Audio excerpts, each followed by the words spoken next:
A staircase appeared under the sand, and what waited at the bottom became the most famous tomb on Earth.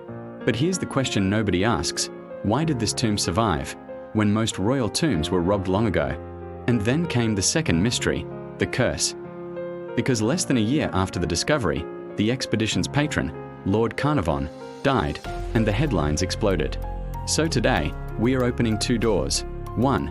What actually happened in 1922, step by step, and 2. How a modern myth was born, and why it still wins clicks today. By 1922, the Valley of the Kings had been searched for decades. Howard Carter, backed by Lord Carnarvon, had spent years digging with little to show. Carnarvon was frustrated, and agreed to fund one last season. Then on November 4th, 1922, a worker uncovered a step in the rock. Not a statue, not a coin, a staircase, the kind that means only one thing: a sealed story beneath the earth. Carter dug down to a doorway, plaster, seals, and the fear that someone had already been there first. So he did something smart. He covered everything back up and sent for Carnarvon. When Carnarvon arrived, they cleared the corridor, reached a second sealed door, and on November 26, Carter made a tiny hole and peered inside by candlelight. Carnarvon asked, "Can you see anything?" Carter replied, "Yes, wonderful things." Here's where the story turns. Tutankhamun wasn't the most powerful pharaoh, yet his tomb became the most famous because it was one of the only known near-intact royal burials ever found. Inside were thousands of objects. In fact, catalogues list over 5,000 items.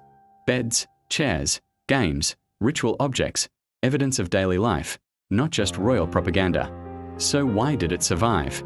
One major explanation is brutally simple.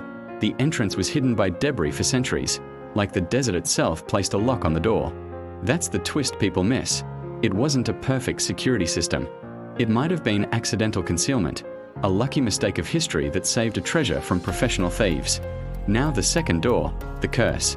Soon after the discovery, Lord Carnarvon died on May 6, 1923, and the press went hunting for a supernatural explanation.